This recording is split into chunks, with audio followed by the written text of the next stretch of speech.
So we have a couple of different options for you. We have Honduras, that would be my suggestion. It's honey processed, a little bit sweeter. It tastes of red apple and some cinnamon. The Guatemala is my other favorite. It has notes of apricot, baker's chocolate, also some cinnamon. Those would be the two that I would recommend. You want to go along with those? Sounds good. All right, give me just a moment. We're going to get that together. We're going to get started. All right. All right, so welcome. We're going to be looking at the siphons today. Super duper fun.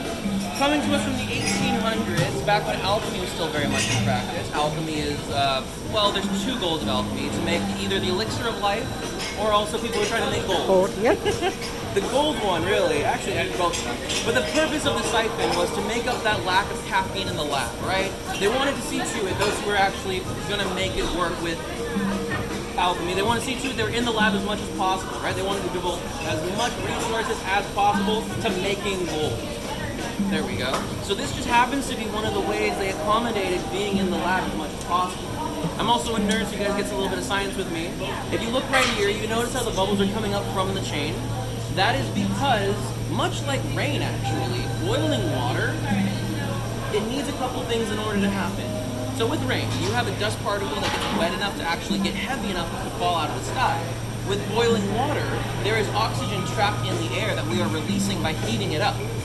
The oxygen, the bubble itself, needs somewhere to form in order to be big enough to leave the water. There it is. And so if you just had the glass there would be too smooth of a surface all around, or the air to meet and then leave the water. So watch, as I pull this out, it's still boiling temperature, but because we don't have those little crevices of the metal, there's nowhere for the air to come together to form the bubble, which lets it boil. So science and magic. It's funny how often those two are often confused. So we're gonna let that go for a minute. What's happening here, more science, as we boil water, it creates vapor. When there's enough vapor and it just keeps creating, you see here the little rubber seal, that is going to force the water down and really up into the top compartment. All because of the siphon. The siphon is the natural way of the universe to try and balance out an imbalance of pressure, right? So down here we have a very big surplus of pressure, and up here there's very little. Obviously there's no container for it. So that's why we have the water traveling up. I love that. It normally jump starts it when I kind of shut it down. Alright, so this is going. Even though it came to us in the 1840s, around the time of alchemy, we have Madame de Lyon in about 1940s, 1930 time frame. She brought it over to the Americas. So we have her, a French physicist, a French woman physicist, Madame de Lyon. She is credited with bringing the siphon to the Americas, even though it was an alchemist who technically created it. There we go. We're gonna let that go for a second. Your side righty, my side lefty. It's gonna catch up just a little bit longer. Let's talk about the coffee. You're gonna be having Guatemala and Honduras, two of my favorite out of this entire lineup for two very distinct reasons. One, honey process. Honey processing was something that was happening a little while ago. It was new when I joined the roastery team. So having it come back again in Honduras is just something special to me. I love Latin American coffees simply because of the profile of chocolate and nuttiness and fruitiness. So with the honey processing, which brings in a sweet note just unparalleled between other coffees, we're gonna get some really nice flavors. This one, the Guatemala, not only is the coffee coffee flavor profiles also right up my alley with apricot, baker's chocolate, and cinnamon, but we're also gonna have but we're also have a really cool story here. So not to go too much into it because I want to talk about it when I give you the coffee, but basically the only reason that we're getting coffee from this part of the world is due to the natural phenomenon that allows the plants to bear coffee cherries. We'll go on down just a little bit. This is catching up with us. This is already at the place where we need it to be. So you know what, let's brew some coffee. Give it a little more stir, and this is really just for aesthetic purposes. First one going in, Guatemala. The whole process just takes about 1.5 minutes, but the idea is I'm really just going to get everything wet and let the brewer do the work. This right here is the total immersion part of the brewing cycle. There's two main styles of brewing today, and the Siphon is amazing because it uses both of them. A lot of other brewers would just use one very well. This one does an exquisite job of both of them. Total immersion and filtration. You saw the filter right here, right? That's the filtration part. total immersion is where we have the coffee grinds completely covered or totally immersed in the water. So we get the name from. You can see right here, this is the total immersion part. We're getting lots of really strong flavors, and a lot of the coffee itself, the grinds, are still in the brew, right? We don't want that for the final cup, so that's why the filtration comes in. But because we have both of them, we have all the pros and none of the cons. Pros of total immersion brewing, you have a very strong cup of coffee, very potent flavors. However, you typically have to sacrifice the cleanliness of the cup. As you can see right here, you can see the grind. Luckily, this is not the end of it. We're going to strain it through a filter and add some filtration brewing to it. However, if you didn't, this would be the total immersion, and that would be just a case of the total immersion coffee. You don't get the cleanliness, but you get all those flavors. Like a French press, sort of. A French press is a total immersion, exactly, yes. You get those really powerful flavors.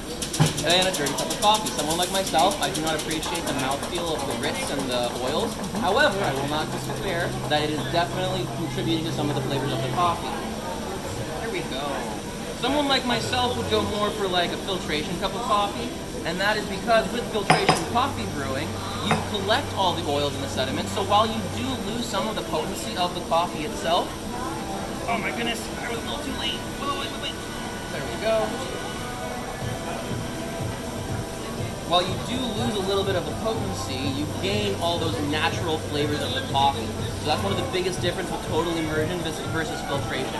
Filtration, you get a very clean cup of coffee. However, you have to sacrifice those potent flavors. And vice versa for the total immersion. You get a very dirty cup of coffee, but as a trade-off, you get a very potent one as well. Filtering is happening in this one because you turned off the heat, right? Yes, exactly. This one reaches dime, it's done. This one was a little slow, so this is at the point where I break up the crust. There we go. And super fun here too. A lot of people think it's simply gravity pushing the water down. That is not the case. Because there was enough pressure built up to push the water up, the air that's down here actually has to physically contract before the coffee can become brought down through the filter. So much like a syringe and a plunger in a syringe, it's sucking the coffee down through the filter. It's not gravity. If it was gravity, it would take a much longer time for this to simply fall down, right? It would take a much longer time for that pressure to equal out. All right, 5 more seconds, and we're gonna get that last bit. This time we're gonna be more ready for it, because this one, it turned it off on me. But this time I'm ready for it. Ready? Here we go. All right, so I give it just enough momentum, coupled with the fact that now the air is contracting. It's gonna suck it on down through, and you're gonna get something similar to this. This little dome here lets us know that we have had an evenly extracted cup of coffee. And that means that all the grinds have been taken flavor from approximately the same amount. If we had an uneven cup of coffee, uneven extraction, some of them would be further into the brew cycle than the others, and those yield different flavors. So it wouldn't be a nice combination, it would be just lots of different flavors of the coffee. The more sour flavors, the more intense bitter flavors. You wouldn't have a nice medium, you'd have both of those very strong and present. Here we go, we're starting to get a little dome on top. That's how you know we made a good one. Let me go get this set up.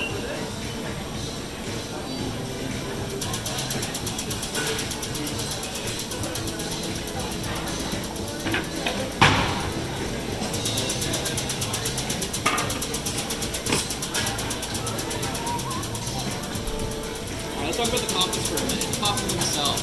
The Honduras we talked about. Honey processing is the name of the game with this one. And honey processed Honduras, we intentionally leave the cherry on because during the normal processing, we take off all of the cherry so that the pit can be roasted into the coffee bean. With honey processing, we intentionally leave on some of the flesh of the fruit so that the sugars and the juices can come off of it, forming a mucilin. And that is what that is the honey-like substance we're referring to with the name.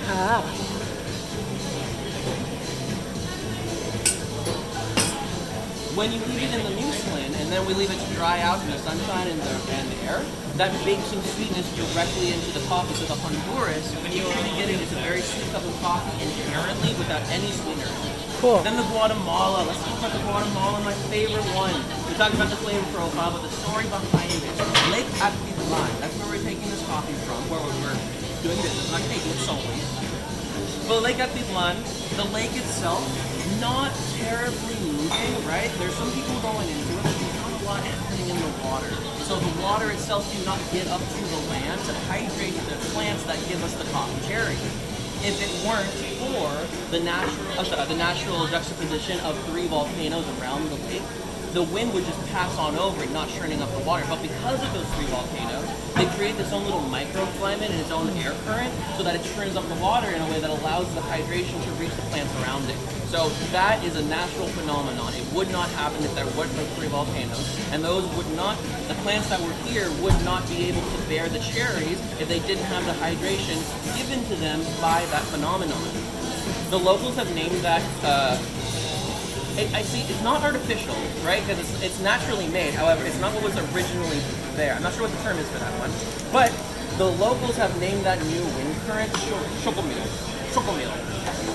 I need to know what that actually translates to in English, but that's what it means. That's what the word is in Spanish. Alright. Here we go.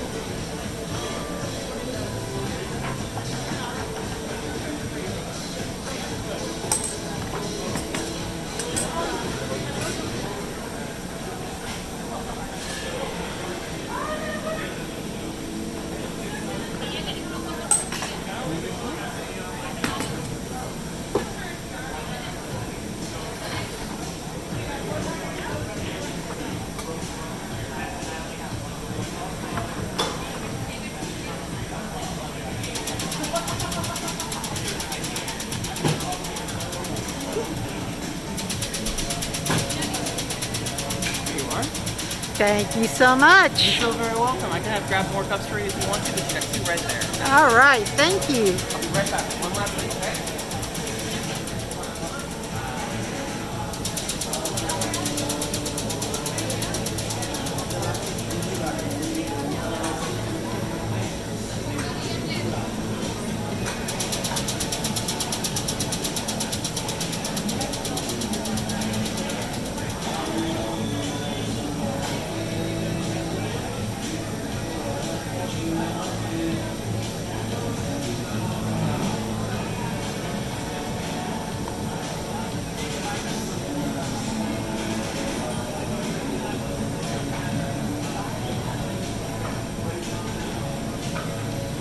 And last but not least, the truffles. Thank you. You're so very welcome. Enjoy. Appreciate it.